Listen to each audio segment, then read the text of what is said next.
Can I first of all, like last night, welcome many members of credit unions into the gallery, some management and staff and indeed directors.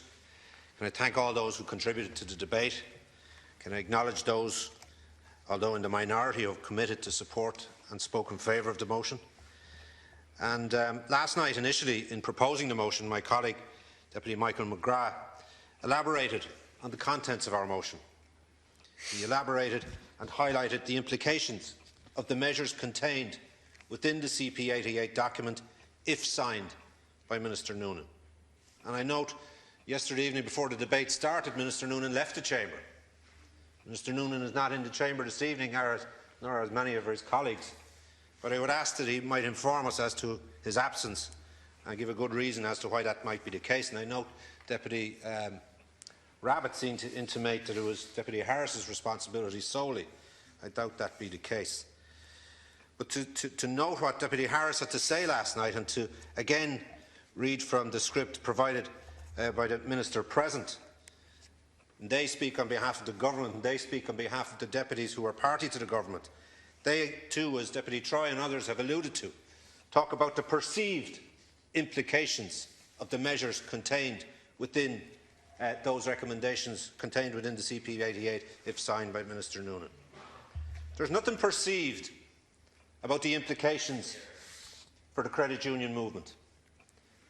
What is factual is, if this goes ahead in the form in which it has been presented, is the future viability of credit unions are at risk. It goes without saying that we all acknowledge, compliment, thank and congratulate credit union movements throughout the country for the work and help and assistance that they give to communities in this country, to such an extent that it is up to 70% of the population are members of credit unions. And that's replicated throughout the country. My own county, in the likes of Tullamore, 35,000 members. In Clara, 9, up to 50 to 60,000 throughout the county. They are integral, vital parts of communities. And we know banks are withdrawing services throughout the country. We heard Deputy Mulhern talk about the difference between the atmosphere in a credit union office and that of a bank office. We see the interaction, the vitality, the engagement in a credit union office, and we see staff introducing customers to machines in banks. And I know in my own county, again in Ferban, for example, when it lost its own Ulster Bank, the last bank in town, earlier this year. And then I hear Deputy Hayden from Kildare talk about the vacuum that has been created with the loss of Newbridge over the last 2 years. Well, he'd want to inform his colleagues, because his colleagues will face that same vacuum in their communities in the coming years if what's proposed in this CP88 document is signed by the Minister. We've seen this government over the last 4 years stand idly by as post offices went to the wall. We've seen Garda stations closed. We've seen social welfare offices withdrawn from communities. And all of that, in addition now to the threat that exists with credit unions, will take whatever bit of vitality could be perceived, could be withheld in communities taken away. We've seen no effort at addressing the deficit that exists in many towns and villages, no overhaul of commercial rates, no dedicated plan towards towns and villages. And Minister Harris, like many other colleagues in Fine Gael and Labour, recognises the value of credit unions. And he spoke of the government's counter-motion, which would have you believe that it addresses the concerns and addresses the fears that are being reiterated by members throughout the country. He accepts, of course, the Commission's findings in their entirety. He accepts, of course, the independence of the Registrar. But does he, and it appears that he does, accept the selective implementation of the various recommendations from the Registrar in relation to this document as it is presently?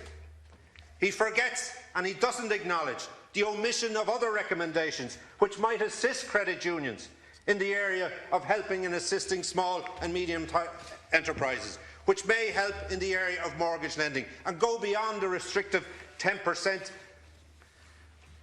cap that's been put on mortgages going beyond 25 years.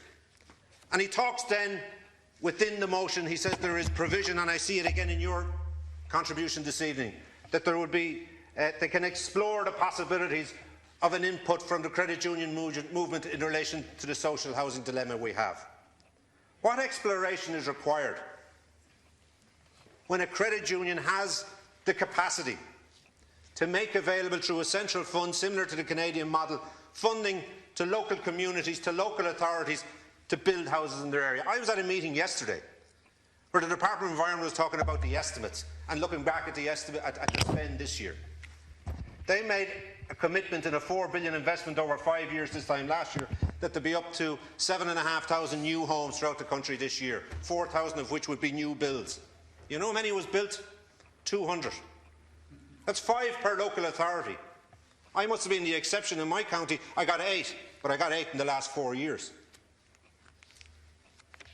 The credit union movement has at its disposal investment capacity into that sector for their own local authorities, and they can get a return, I'd say even at 2% would be far in excess of what they're getting in the banks presently. So don't give us the platitudes we've heard. And I was a bit worried about some of the, and I'll be honest, and I don't like saying this, some of the condescending tones that I heard from some speakers across the House here this evening, the other side especially. The credit union is a vibrant, is a professional and is a forward-thinking movement that's well capable, more than capable, as has been said by some speakers, of meeting the demands of the economy as we know it today. Much more capable when you compare it to the way in which it conducted its business in relation to the banks' comparison and where they found themselves. I also heard the likes of Deputy Nolan from the Labour Party last night say, and I quote, that this debate will have very little effect, he said. And regardless of the vote, he called for more engagement. And that sentiment personifies, in my mind and in our party's minds, the lack of appreciation of the ramifications of your governance. There has to be political consequences. And when I met local credit unions over the last number of months, and when I met a senior delegation from the League of Credit Unions last week and spoke to the CDU as well, it became quite apparent to me that this had to get political. It became quite apparent to me that members of your party and the Labour Party and government need to accept and face the consequences of their actions. When our party, for example, put in place a 4-year programme to rectify and close the gap between income and expenditure, it suffered the political consequences, despite the fact that you continued along that path and closed the gap by the final third that was necessary. That's to your benefit, but more importantly, it's to the country's benefit. But we suffered the political consequences of putting that in place, rightly or wrongly, and we accept the decision of the Irish people in putting you in government and taking it from there. The last government capitalised Irish banks. The Irish people capitalised. And your government told us in June, after its June summit 2012, that there be retrospective bank recapitalisation, as there should have been. But we doubted it was the game changer that you said it was, because it was a footnote at the bottom of that same agreement. Instead, what we've had is higher interest rates, 2% over and above the European average, bank vetoes on solutions proposed by customers, mass evictions, no social dividend from NAMA, and €8 billion of credit union soft deposits sitting in banks ever since. So isn't it gas to think that having been saved by the Irish people, they now are propped up by the credit unions with €8 billion worth of investment, and those same credit unions are barred from competing in the way in which they can and they should? It's time for the members of your party to face up, as I said, to the political consequences of their actions. And it's time for your party members to realise the power that's in the hands of Minister Noonan and this government in relation to what they sign and when they sign it, and the ramifications thereafter. Earlier today, many speakers have spoken about the fact that the the League of Credit Unions, the CDU, the Management Association within those credit unions met with the Finance Committee. And there was all-party agreement on the suggestion of Deputy McGrath that they meet with the Registrar, and a date has been fixed for the 16th of December. And they have written to Minister Noonan asking him to withdraw or withhold his intention to sign the CP88 until such time, at least until that meeting takes place. And he claims he has passed on the concerns about the perceived implications of what's contained within it to the Registrar in recent weeks following his meeting with those bodies on the 12th of November. And he now in turn, all of a sudden, has agreed to meet with representatives of credit unions again tomorrow. And maybe now, having heard what we've said, having heard what members are saying throughout the country, having members of his own party and Labour Party remind him that in the likes of Offaly, that there's up to 50 or 60,000 members, and I will do my utmost, make no mistake about it, as will my colleagues, to remind each and every one of them of the ramifications and the political consequences of what you and your organisation, your party are doing if you go ahead with this. Because, as I said earlier, you're hiding behind the necessary rectifications in relation to controls, in relation to the way in which financial institutions have to be monitored. I accept that. But when you talk about the credit unions, and you talk about the scaremongering we had from the Minister for Finance, not from a consultant, as Deputy Rabbitte said, from the Minister for Finance of this state, when he said it will take up to $1 billion to rectify the harm that exists in credit unions. And it didn't take. 40 million is all it took. 40 million is all it took.